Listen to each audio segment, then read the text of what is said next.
Hey guys, how's it going? Today we are going to start off with the planting of the 10 Rugosa roses that we recently picked up down at the garden center. They stopped me in my tracks. I could not pass them up, and this is why.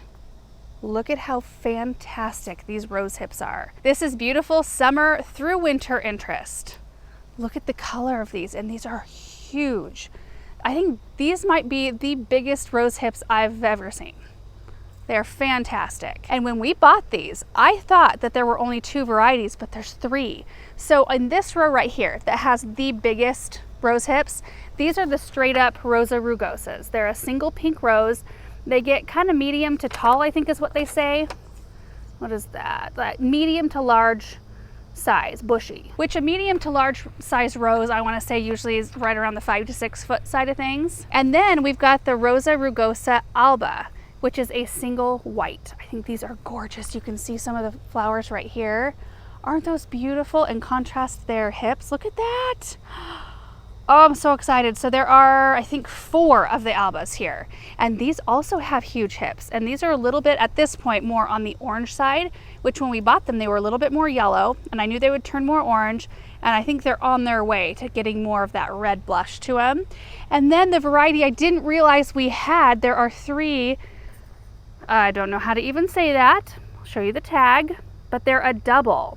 So they're a fluffier white rose, also with the nice big hips. And I don't think we've got any open flowers on this variety. We've got some buds. Oh, and you can see some hips in earlier stage right here. Look at those tiny little things. It's amazing that they grow up to be like this. And I know some people like to use rose hips for different things, like you can dry them and use them for things like, I don't know, tea. You can make syrup, which you can add to cocktails, or they say it's good drizzled on top of pancakes or on top of ice cream even. I've never tried it, and don't quote me on this, but I think they might be like high in vitamin C. I don't know a lot about the uses of rose hips. Traditionally, I've just used them for arrangements and for interest in the garden, but it's kind of fun to know that there are multiple uses for these, and maybe we'll try it out. I even thought today, like maybe I should just harvest some of those hips and we should try making a syrup. But I kind of want to leave the hips on for now, let the plants get a little bit bigger, and once we've got a larger supply of hips, maybe we'll go in. Because the recipes I was looking at, I saw one that called for like 2 pounds of hips. I don't know how many we would need to make up 2 pounds. Anyway, but these are also tall, yeah, medium to large, and this one is medium to tall. So I'm guessing all of these 5 to 6 feet tall, maybe a little bit bigger. They typically do really well in our area, and you can see the look of their leaves. Rugosas are just kind of like a wild rose almost, and they have that look to them. Smaller leaves, very thick, very strong, much more textured than your regular rose leaves. And all of these grow on their own roots. And what that means is that these have not been grafted. A lot of different types of roses are grafted. So you've got the top of the rose, which is the variety that you buy. Like let's pick a hybrid tea, like Tropicana or something like that. So is that a hybrid tea or grandiflora? Doesn't matter. So let's say you buy a Tropicana that's been grafted. So you're buying the Tropicana, that's the part that you're seeing up above the soil. So you get the Tropicana blooms, all of that. But then it may have been grafted onto a stronger rootstock. So a rootstock from a different type of rose that's more resistant to certain things, or maybe stronger in colder areas, maybe more of a vigorous root system than the traditional, like if the Tropicana was growing on its own roots. There are some varieties of roses you can get either way. Like I know the Zephyrin climbing roses that we have on our chicken coop, I bought those as own root roses. So I know that those roses, if they died all the way back down to the ground and came back from the roots, they would still be a Zephyrin rose, as opposed to you can buy them as a grafted rose. In that case, if you had something happen to your rose and they were growing up from the roots, or if they sent up suckers from the roots, then you will probably get a different variety. A lot of them, I think it's like a Dr. Huey, is that right? Like the parent rose of a lot of different roses that have been grafted, and it comes up with like little single red roses on it. But anyway, it's just kind of nice to know that if anything were to happen to these or to a lot of the other roses we have out in our garden, they'd still grow back true to the variety that we initially bought or planted. I really hope that all made sense. I'm trying to find zone information on these tags because that's kind of good information to know. Let me look. Might have to look it up. Okay, Rosa Rugosa growing zone. Zones 2 through 9. That's another great thing about Rugosas. I knew they were stronger than most other roses in terms of growing zone. I just wasn't sure how strong.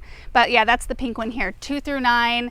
I don't know if it makes any difference if it's a different variety. Let's look up the double. The double white is a zone 4 through 10, so they do vary a little bit, but the zone 4 rose is still pretty strong. Now I just dropped my camera and I think that I scratched the lens. So I'm gonna go swap things out because I think it's probably okay right now until we get it into glaring light. Then it might not be so great. Okay, Aaron got my camera all fixed up, so hopefully it looks okay. That actually happens surprisingly less than you would think. I'm surprised that I don't ruin more cameras. But anyway, I looked up the Rosa Rugosa alba growing zone, and it's a zone 3 through 10. So we've got a 2 through 9, 3 through 10, and a 4 through 10, right? 4 through 9, 4 through 10. Anyway, they're all pretty tough. And I'm kind of scouting out around the dirt lands. This is kind of where I want to plant them. I would like for wherever these end up for them to get to their full size. And I did see that the range was from 5 to 7 and sometimes 8 feet for these varieties. And I just want them to be able to be their full grown selves out here because I think we'll get the most amount of hips, the most amount of beauty. You don't have to deadhead them. They're very low maintenance. You can go in and like cut out any dead branches here and there or size control them if you have to, depending on where you've put them. There might be some other Rugosas. I think there are. We've got some seaside swirl or seaside pinks Rugosas out in the south garden that stay very short, very small. So there are some varieties for smaller areas if you don't want to have to do the maintenance. But anyway, we're going to just locate some spots out here in the dirt lands. They do want full sun, which they will get out here for the time being. I'm making the loop around. I always like to roll around like twice just to like solidify my placement choice. But I'm thinking one white variety on one end, one side, one white variety on the other, and then the pinks we can just sprinkle in.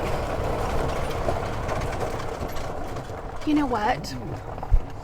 It might be really pretty to incorporate even just like one of the white Rugosas up here. Like right up in here. Wouldn't it be gorgeous to have some of that winter interest? Let's try it. Like maybe we do one of the albas, the single whites up here. And you guys, I've got more of these U's coming so I can replace the couple that are looking a little sketch right there. Like what if we placed one in here and let it be its, biggish self, and then possibly incorporate some twig color like red twig or yellow twig in here. That would be gorgeous. And then we'll have our evergreen interest. Of course, we've got, evergreen interest here as well. I think that's really pretty. We're just going to leave it here for now, though. We'll roll around and find out placement for all the rest. Oh my goodness. And then we'll come back to that one when we're all done. But that makes it to where we've got 3 of each variety, which might be a little bit easier to do groupings of out here.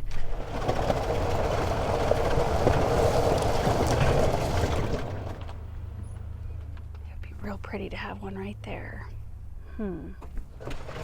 Or maybe like right out in this area, like right in here. Yeah, that might be really nice. Like 1, 2, 3. Also, it might be really nice to have a few of them up in here, up in the entryway. We will have some plantings kind of in here that will bridge this sort of gap right here. And I've got some of the plants on hand now, but if I had like, one right in here, stand back here, like one right in here, possibly kind of like peeking out with the beautiful hips, and then maybe one over here. Oh gosh, okay, mine are just going to end up all over the place just as accents. That's the wonderful thing about things that shrubs that grow larger. You don't have to put them all together. Okay, I'm going to just mess with the placement here. Sorry, a lot of this project is me trying to talk through, like flesh out the idea of where all these can go. I'm thinking the pink ones up here because I am going to be using some white stuff up here and in this area. So this might be a nice contrast. So like if this was in here, that would be good.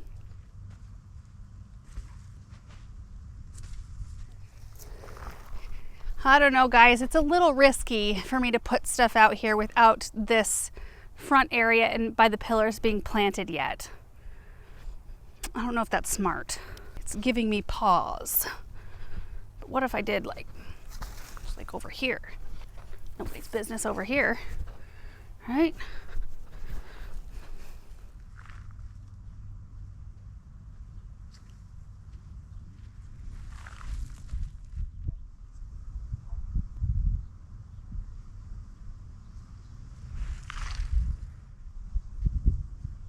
Okay, I think I've got the pink Rugosas placed, and not all in the same spot. So right up in here, decided not to put anything close until we get that front planting situation done, because I'm just not sure how much space I'm gonna need. And I placed one right here just to kind of fill in this space and be some gorgeous winter interest. Now I would love to do a little trio in here, like a little swoop, but we've got a catalpa that we planted this spring.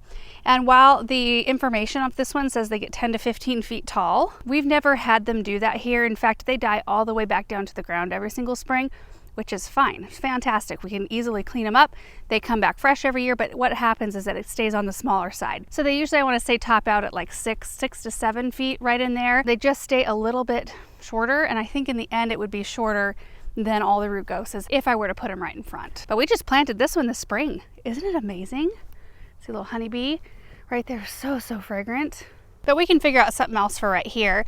And then I popped the other two pinks over here and kind of separated them, because I'm thinking of doing some sort of an anchor plant right in here. I could do a swoop of these roses, but I think an anchor plant like a weeping Alaskan cedar or something right in here would be absolutely beautiful. And then, you know, as you come through the gate, you'll see big beautiful rose hips with a evergreen accent in between. And I actually might go grab one of our weeping Alaskan cedars that we've got in the back and place it here just to see if we like it.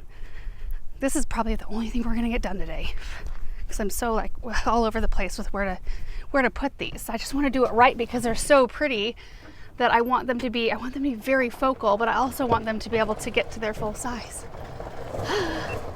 Okay, so for our Alba, the single white, I think I'd like to pop them right on this side of the dirtlands. I like to sort of situate, especially shrubs, around areas that have already been planted. Like right in here, it's really easy to pop shrubs in. Look at these hibiscus. Oh my gosh, they are looking so pretty. We've got Rosa Sharon, but you know, when you've got evergreens and you've got trees already in place that you know are gonna grow and fill in, you feel like your bone structure is there, and then you can start filling in with shrubs a little bit easier than in like wide open spots. So I think that this is gonna be really nice. I do wanna put something tall and columnar right in here. It could be deciduous or evergreen, and then we'll have a gate right here. So I think having these sort of maybe around this spruce would be nice. Let's try it out.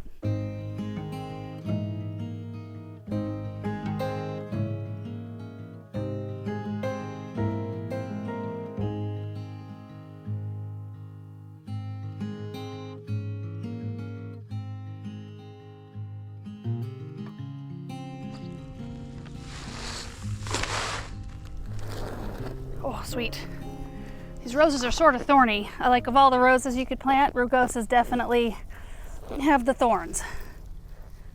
That's why I don't want to have to mess with them in the future. Just plant them and let them look pretty. There, that's nice. Oh, those are so beautiful. Yes.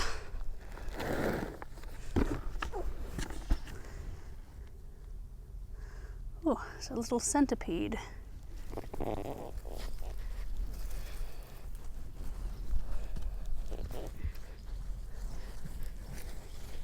So for other roses that are grafted, we usually plant the rose deep enough to where the graft is just underneath the soil surface.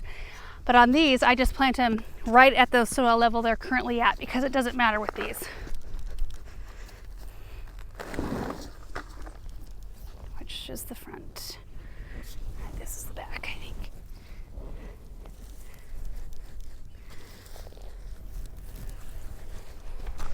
Please reach, please reach. We're gonna be just possibly within range. Oh, lucky, lucky. Let's see if it's really hot. Today's high is only 89, you guys. Beginning of August. What a wonderful planting day. Or day for planting, whatever.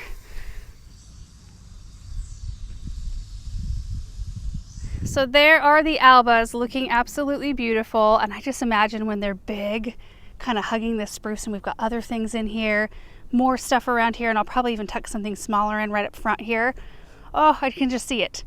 In the end, what it's going to look like, and these hips are just gorgeous. I think the white contrasting the blue spruce is nice, and the color of the hips with the blue spruce is beautiful. And I was thinking, I've got a black lace elderberry at the high tunnel. If we have time today, maybe we can pop it right in here. Wouldn't that be gorgeous having that purple, kind of that deep, deep purple color right back there? Kind of fill in that space. And then in the other one, over here is total side note, but we planted a crabapple. So that has white blooms in the spring and kind of the same color of crab apples as the rose hips are here. They're kind of like a golden orange. Can't remember the name of them. Not snow flurry. I don't know. We'll look it up and put it on the screen. Okay, now we've got our double whites. I'm gonna go scout around this stream area. It's possible they could end up there.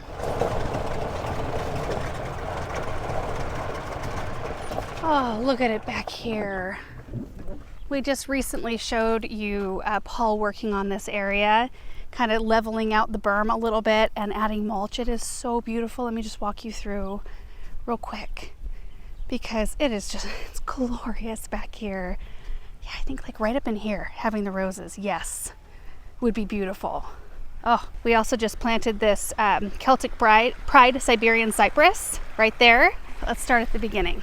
Okay, so I'm kind of going back toward the stream area. There's the stream in the pond, and then turning this way, you can just see all the beautiful shape back here. So we've got a pathway going that way, a pathway going this way, and we need to get some plants in here to create some mystery. But we also had this little retaining wall built, and we are going to be capping. I'm going to plant a boxwood, I think, at the end of each side.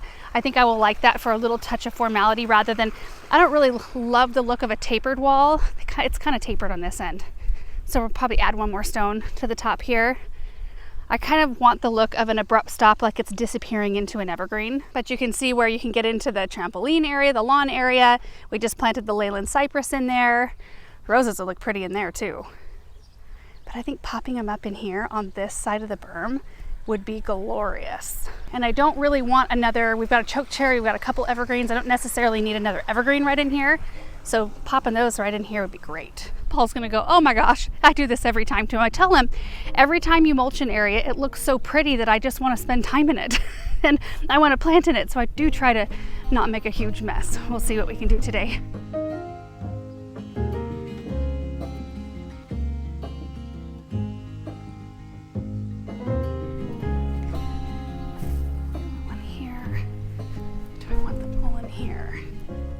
I like it up here, but I think it's going to remain a little too shaded for too long. This gets morning sun, like a good block of morning sun in here. But the problem is that this tree is going to get big eventually, so the further forward we are, the better. Okay, we are not the same distance apart for sure.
Okie dokie. Well, good to know. I think that's what was going on with our last one. Here's what I'm gonna do. I'm gonna use this as the bottom. Hopefully that works.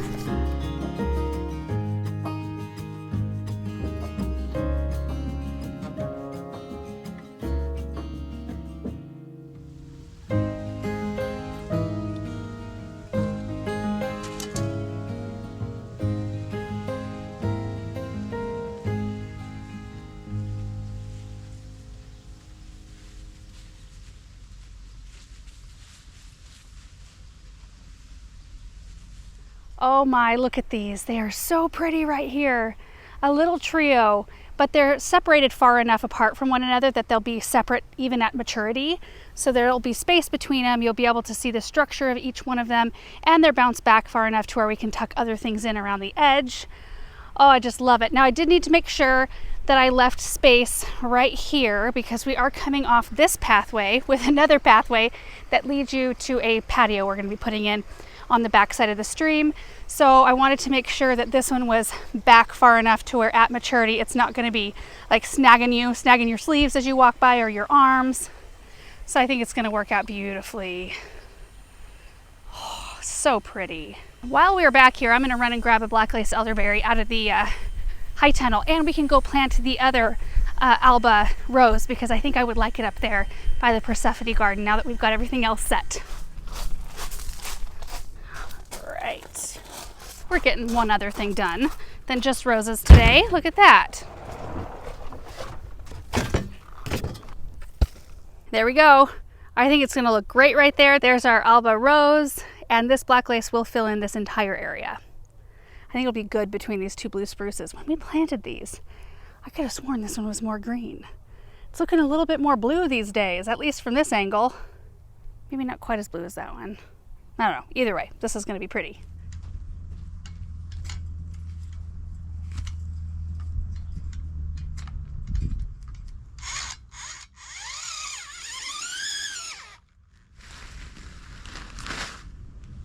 I made it by myself. I didn't need any help. Really? Yeah, no help. She doesn't need any help.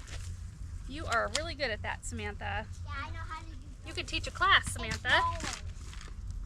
I know how to do small ones and tiny and big small ones. Yeah. The little one, I'm locked in the little one, but I think I can do the little one. Like that.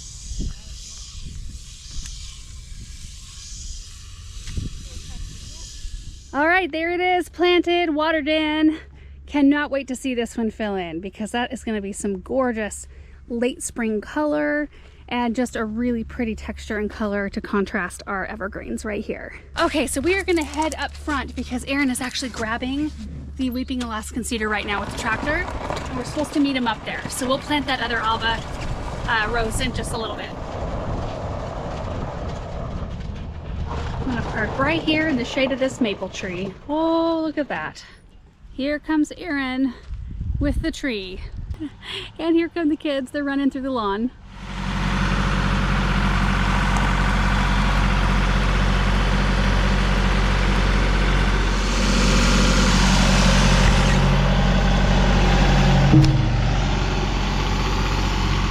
Now I realize this isn't ideal for camera placement. Yeah. But don't you think it would be nice to have one capping this fence a little bit? Yeah. And it's far enough away from the crabapple, and I just wanted to see what it would look like before I planted these roses to have it here. Yeah. Because this at max will be what, like 15 feet from center? Here, let me just stand in the shade of the tree. I know, it's nice, isn't it? I like seeing this. I do too. Yep, the drip just must have just run right there. Happy tree. I think that would be really pretty. And aren't those hips pretty right there? Yeah. So that, what's a rugosa? it's like kind of like a wild rose a little bit, but those get about anywhere from 5 to 7-ish. I think when I looked that one up, 5 to 7 feet tall and about 5 feet wide. Okay. And you just leave them alone, and then they get big pink blooms on them.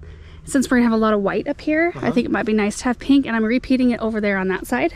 Okay. And you don't have to deadhead them or trim them, and it'll be really pretty winter interest right in here. Yeah. And if we backed it, like if we, or not backed it, but put some like red twig or yellow twig dogwoods in here, that would be extra pretty. Cool. So you like the weeping Alaskan right there? Yeah. Can we aug right there? Yeah. Yes. Okay. But Are we sure? I mean, Little gun do shy you from want to yesterday. let that dry out before we plant it? We could just let it sit there. I think we for should a give it minute. like a day or two to dry out, because have you looked inside there? No. It's bad. Is it really wet? Yeah. Looks dry right here. It's muddy. Oh, maybe on that side. Yeah. Just that side though. It's held together by baling twine. So we could probably get it out, and It's also heavier than life. yeah, it is. Well, I'm fine. We don't need to plant it today, but just having it set there, I think is nice. And that way I'm actually gonna drive up on it right here so I can take a look. Sure. I mean, if you want to plant it today, we totally can, but I'm just a little worried about the root ball. Sure. Well, breaking I would like the rather last one. have the root ball be safe. Or does that visually break up the line of maples? Do you want to drive it with me quick? Oh, I don't think you need to worry about that.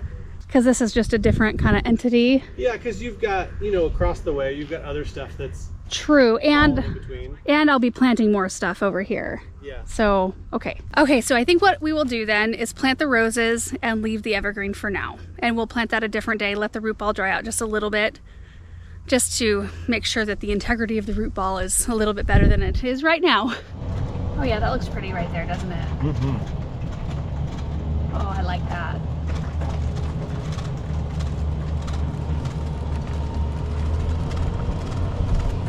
And then look where I can park.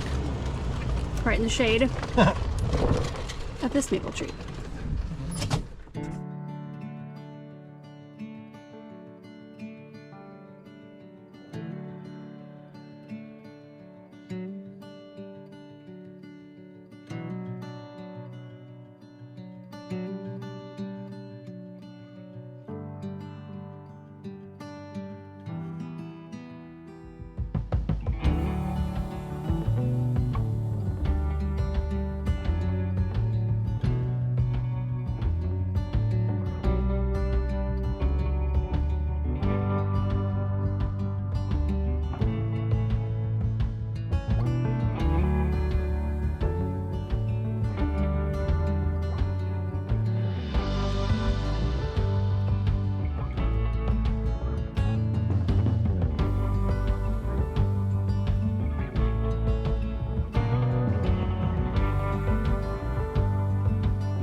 Oh my goodness, look at how beautiful that is right there. I love it with the sweeping evergreen branches in the background. Oh, it's so pretty. Oh, we're gonna thank ourselves too when fall and winter roll around. And over here, these look really pretty too, especially once that evergreen gets planted in the ground. I just love weeping Alaskan cedars. They've got such a beautiful architectural shape. So I made sure when you're standing right in the center, they are the same amount of my feet away from the pot. That one looks further away, but it's not. They're both 7.5 of my 7.5 foot shoe size away from the pot. But when we dig the hole for this evergreen and set it down in there, we can shift it a little bit this way or that depending on how it looks. But I just love it. I think it's so beautiful. And it looks gorgeous from this view as well. Not that you're going to be able to see this in the end. There's going to be so many other things in this bed, including things that will make you not really be able to see behind. But I think it's so pretty, just looking like that right now. Okay, one last rose to plant. And it is feeling pretty warm out here right now, but there's just like a little edge to the air, you know, and you can kind of feel that little tiny bit of cool. It's not like the 100+ degrees days where you feel like you can't get away from it. Oh, they're so pretty. I didn't even think to look from this angle. Oh, yes. All right, last one. Let's get it done.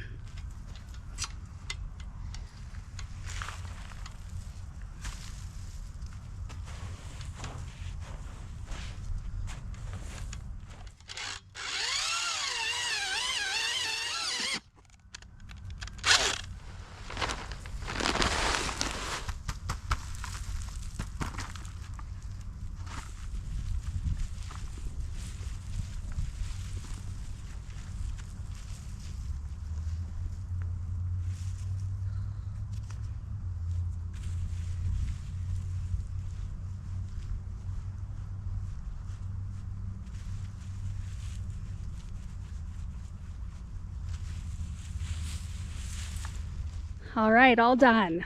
Planted and watered in. So in this area, we have another weeping Alaskan cedar, but this is a variety called Jubilee. And instead of growing like 12 to 15 feet wide, this one will grow about 6 feet wide. So it tucks in a little bit easier. We've also got a rose of some variety. This one was here when we moved in. It's a really pretty pink one. We've got some Gatsby pink hydrangeas back in there.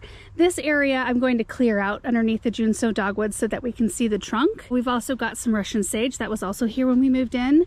A few of the things survived all of our tear outs and redos. We've got some spring flurry. These are the spring flurry, right? Serviceberry. Maybe I just have the names flip-flopped. Anyway, I planted a trio of those right here, and these just get 12 feet tall by 6 feet wide. And then we've just started to plant in this area. So we've got one coreopsis and some pink echinacea we just planted the other day. Now our rose, and we can just continue on. But as far as today's projects go, we are done. I'm gonna call it. I need to go around and water a few things, and then we will follow up with that weeping Alaskan cedar once the root ball, like we're satisfied that the root ball has dried out enough to plant it.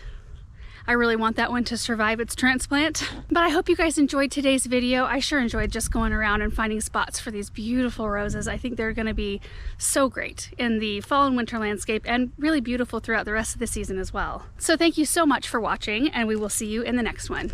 Bye.